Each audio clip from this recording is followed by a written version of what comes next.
You are watching Fox 4. Help. So you guys go to Philadelphia, put it together just in time for the Playmaker, and then the next thing you know, you're going to be in the Super Bowl.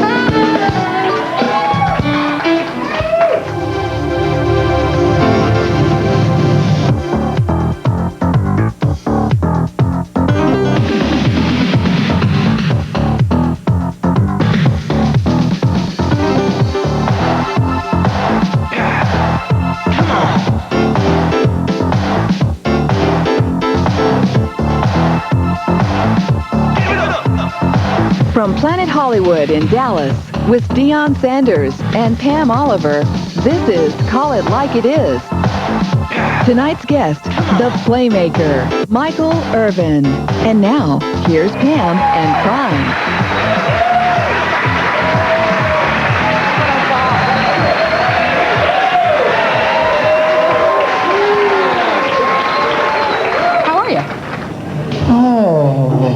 How am I? Yes. I think we won. Finally.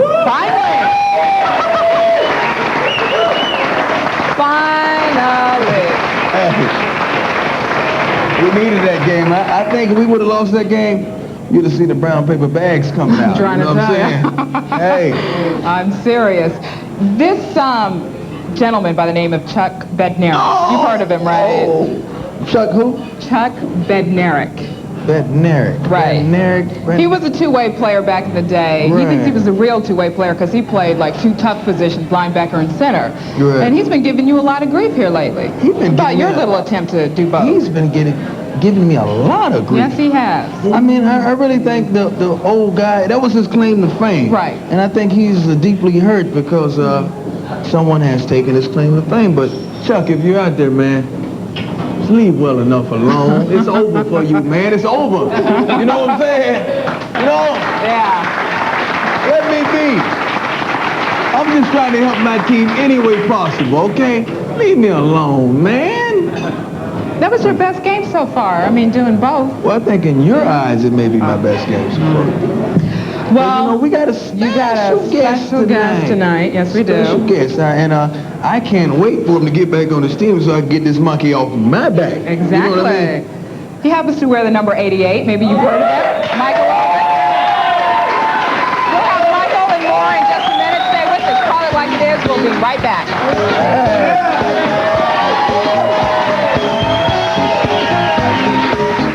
PCN's presentation of Call It Like It is brought to you by Nike, Just Do It, and by Pepsi. Drink Pepsi, get stuff.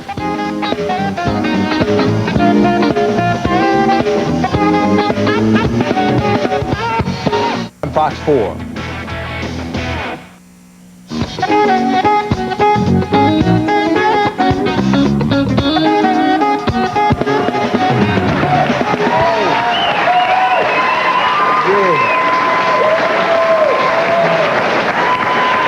I got to give love to the primetime players, man. Since day one, you guys got it going on. Won't you introduce the posse, man? I sure will, man.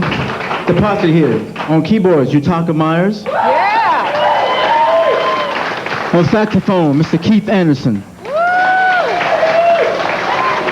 On guitar, we got Mr. Mark Harper. And on drums, Mr. Kenny Evans. Yes. And my name is Dwayne Hager. We're the primetime players. Yes. Hey, and you're definitely dressing the part. Like I say, since day one, you guys have been coming up, man. You've been going to some of the same stores, getting a little wardrobe look. You know what I'm saying? Well, Prime, you know, we're trying to be like you, man. You set the standard, so we're just trying to be just like you, you know? All right, baby. They want to be you when they grow up. They want to be you, Deion. Can we cut the junk and the stuff about the wardrobe and get to the subject at hand here? Well, the subject at hand, I'm wearing a new look presented to me by the playmaker himself. You know, the no-collar look. I got this from Mike. You know, Mike gave this look to me. Well, maybe some of his Speaking of the receiver playmaker, skills man, will rub off on you. They have. I've been getting caught pushing off a little bit. I know you've seen that. I got that from Mike. Let's bring the playmaker out, Let's baby. bring him out. All right.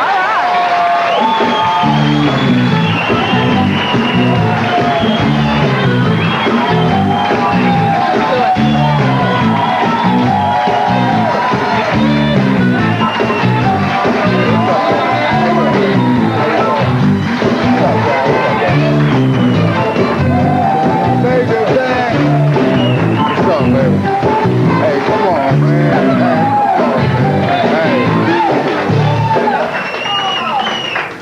Well, as we know, over the past month or so, Michael Irvin has received more calls for airtime than AT&T. Every show from Dateline to Hard Copy has been denied a chance to talk to this man, but being who he is, he decided to come on the show because of his boy over here. And he did all right. agree to talk to us. Yes, he did. But I tell you what, Pam, I know you. What? Me? I know you. Me? And before we talk to Mike, let me get these rules straight, okay? Let me set the rules. He's talking with us only. This interview will not be seen anywhere else. How do they say it during the game? This interview is intended for the private use of our audience only. And any rebroadcast or retransmission without the express written permission of yours truly is strictly prohibited. Okay.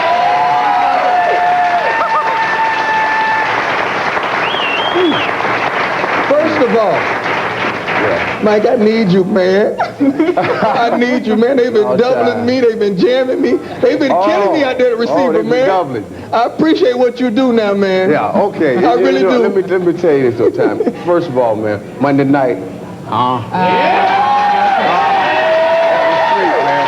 Especially because we needed that. Monday night was great. And I'm talking about you personally. I mean, there was certain players on there. I mean, the team played well as a whole.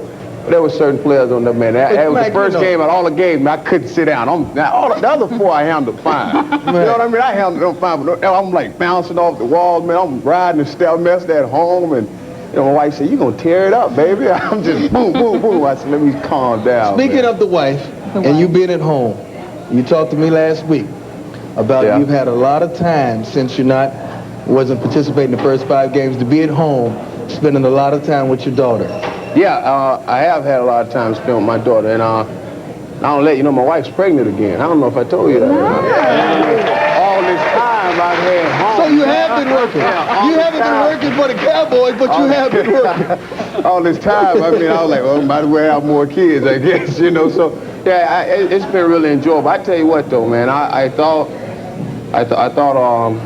before this time that I was giving off, I thought that retirement would be tough. I thought, you know, I thought it would devastate me a lot more than the semi-retirement I just went through did. I mean, my wife and my daughter and my family, they made it an easy transaction. I had a lot of time spent home, and I enjoyed it. How much pressure do you feel now to come back? Because so many people are like, if we only had Michael, if we only had Michael. How much pressure do you feel now? I don't know that puts any pressure on me. You know, pressure's self-inflicted, and the only person who put a lot of pressure on me is Michael Irvin. I mean, I expect to play well. I expect us to win. I expect us to go back to the Super Bowl. Everybody keep talking about playoffs. That's fine and dandy if you some, you know, rink-a-dink team. We expect to be back where we're supposed to be. Right. We had some bumps along the way. We took our bumps now. I think we shall be fine. These things I do promise. All right. Mike, a lot of people see how it is without, we play without Irvin. We play without Troy. But we've never played without the playmaking. I think people see how it is to be without the playmaker. It ain't no joke playing without the playmaker out there. You know, the one thing about it, though, it takes everybody, Deion. You know that. I mean, it's been a tough road. Just sitting back watching, it's been a tough road in a sense. But I think when we get all the parts and all the pieces back together, we get a couple of days to work, we'll be fine. Let's continue this conversation in just a moment. We're going to take a break right now. We'll be back with more of Michael Irvin. He'll talk to us about what he hopes to accomplish with the Cowboys. We'll be back in a minute.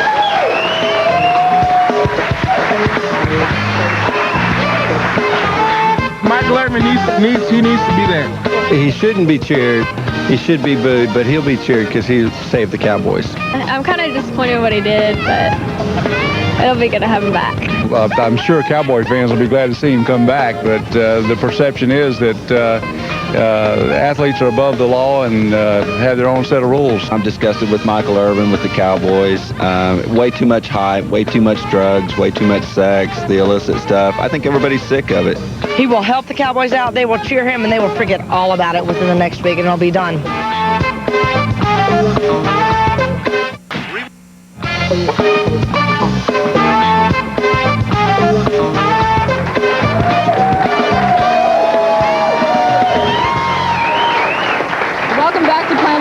Hollywood in Dallas.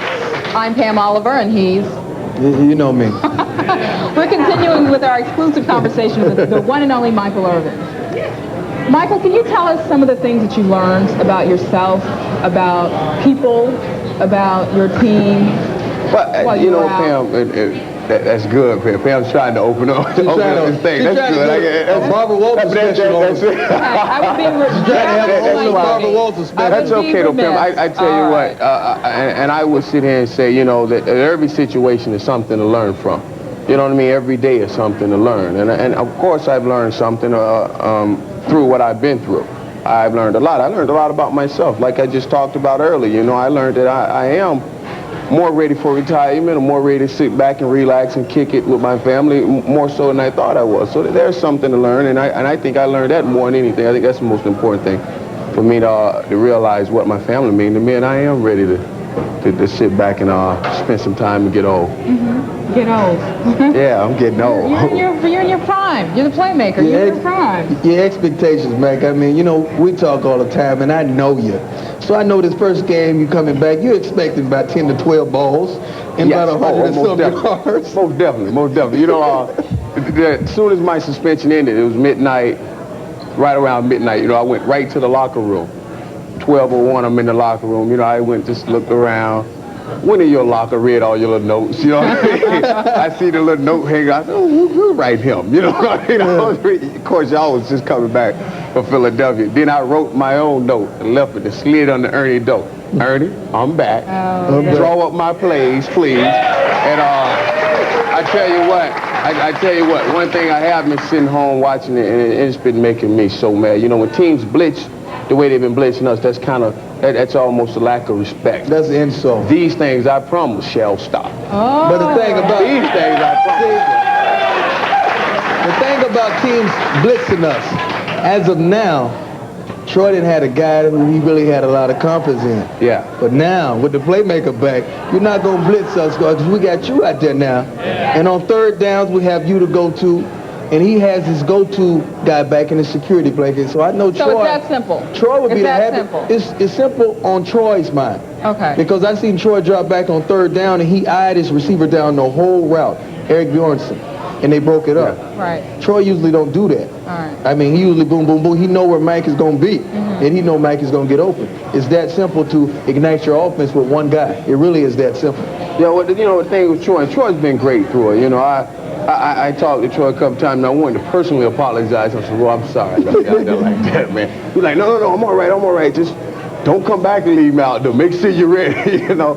So that type of thing. And I respect him. I respect him a great deal, and I do appreciate him a whole lot. I hear you're in the best shape of your career. Well, you know, as soon as you say that, and I go out there and I breathe harder, I say, I thought he was in the best shape of his career. So, you know, I'm in real good shape. I've been working hard. You know, these 5 weeks break I had, I kind of took them as 2 a day, and I was going 2 or 3 times a day, and sometimes 4, just so I can kind of overdo it. So when I get back, I can say, you know, it's not as hard. It's not as hard as it would be if I was coming out of training camp. Was it tough for you sitting at home watching the team struggle that way? Well, it was tough. It was definitely tough. We were just breezing through winning games, and I wouldn't feel as bad. But yeah, in a sense, I feel like, hey, you know, those guys count on me. I know they depend on me to do certain things, and yeah, in that sense, it was tough for me. There's no doubt it was tough for me. You know, the thing that makes our offense great, that makes our offense click is our offensive coordinator asked everybody to do what they do best. We hadn't had a chance to really run those slants in the deep ends, and that's what I do best. And that took it away from our offense, and we need to make sure we use the whole field. It's going to be a lot better on myself. Yeah. If you may say so yourself. Yeah. With you back. So the dumb teams will come back up here, you're going to run body them, and then you're going to be scoring, and then doing your little dance, and I'll be sitting over there saying, okay. But you know, truly, I can't wait to see one of the Michael Irvin tantrums, man, on the sideline. I almost took your place yesterday. You know, we got back around to 20, and we went to two tight ends and 1 receiver, and I was out of the game. And almost, Ernie, wasn't going on around here? Get me the ball. I almost went into Michael Irvin yesterday. But I know we have one more game to wait, so I'm going to let you take it from here. I don't remember doing any of that stuff. I don't remember doing any of that. You know, Ernie and I have a great relationship. Ernie and I got a great relationship. Ernie, I'll come to him and suggest a play. You know, it's a funny thing, because Ernie, I talked to him and Coach Axe. I said, and I'm telling you, this play worked. Axe looked at me and said, Mike, you know, I mean, you be giving up some great plays. I'm just curious, why every play you give up, the ball comes to you? Why can't you draw up a play with the ball going so well? I said, I don't know. You know, I know what it take out here. We need to do this, we need to do that. He said, that's going to work, right? I said, it'll work if the ball come to me. They tell me, okay, they tell me I'm worse than you. They tell me I've been taking your place, but they say I'm always right. I'm never wrong. That's why I can't wait for you. And we all know that ain't the truth. When we say something's going to work, this will be Pam's last show. I'd like for everyone to, you know, say goodbye to Pam, because this is truly... That's all right. Hey, but I tell you what, man, you just don't know how much it means to me to have you back. Not only as a player, but as a friend. Because you know how I feel about you. You know the relationship we have. I can't wait to get you back in that number 88 and in the locker room, man. I appreciate it, Tom.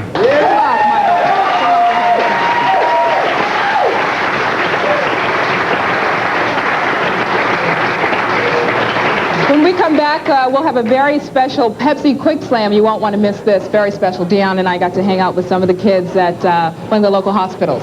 But before we go, we're going to get this joint jamming with a little jam session with our band, all right? Light it up. Sammy, you got to get busy now. You know I like all that leg movement and all that stuff. Right, Sammy? Dr. King had a dream. He wanted freedom to reign supreme. Well, he paid the price, and by giving his life, the man made the ultimate sacrifice, because Dr. King had a dream. He wanted freedom to reign supreme. Well, he had the touch and gave so much, and though he's gone, the dream of the great Dr. King lives on. Dr. King had a dream. He wanted freedom to reign supreme.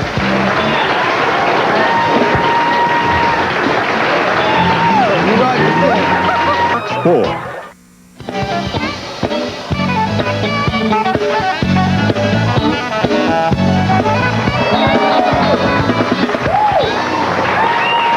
Now, earlier today, Deion and I had a chance to visit the Scottish Rite Hospital in Dallas. It's a fabulous place. It was a trip we've been planning since the season began, and this hospital has treated over 100,000 children since it opened 75 years ago. Hey, there's no charge for admission, and all expenses are paid by volunteer donations. We just wanted to visit and let Pam and I meet some very special kids who've had a tough time recently.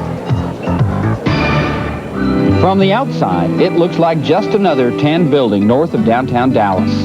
Inside, everything changes with the motto of Texas Scottish Rite Hospital, Children First. Hey, what's going on? It was these kids Texas Scottish Rite Hospital was thinking of when they invited Deion and Pam to visit.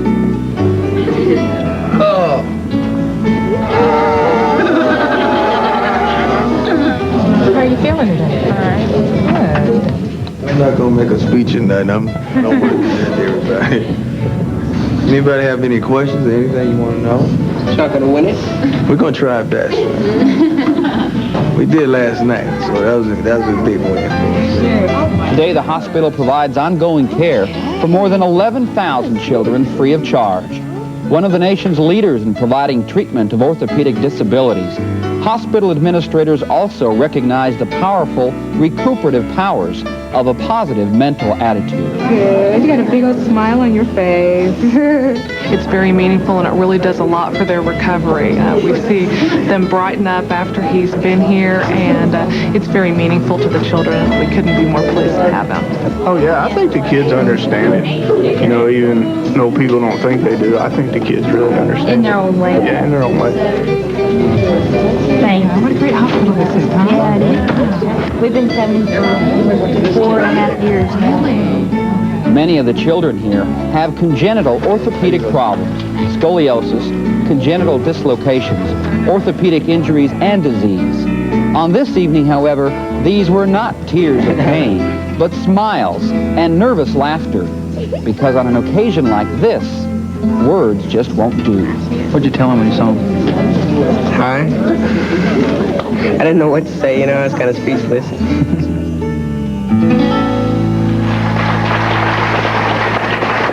was great over there, wasn't it?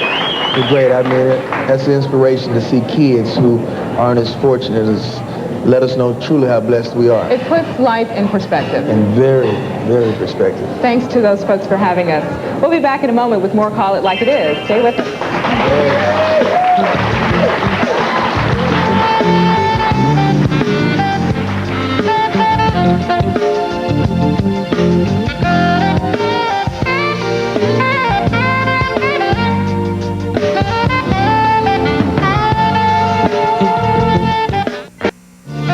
PCN's presentation of Call It Like It is brought to you by Nike, Just Do It, and Pepsi, the official cola of Texas Stadium.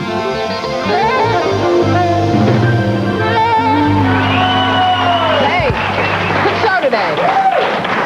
Good show. Great show. You and Playmaker make a pretty good tandem is something there. else. Isn't he? I love that dude to death, man. I can tell. He's a good man. The band got down as usual, too. Man always gets down. You know what I'm saying? Yeah. You know who's coming next week? Who? Well, I'll tell you.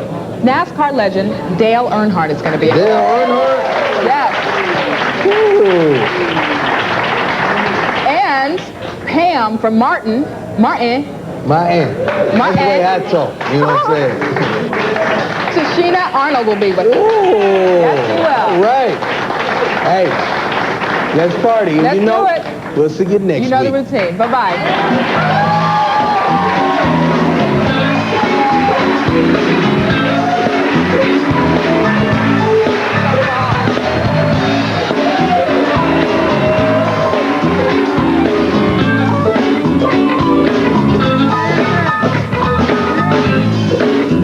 Promotional consideration for Call It Like It is provided by Lombardo Custom Apparel, the country's premier custom clothier with 3 Texas locations, and Cantoni Furniture.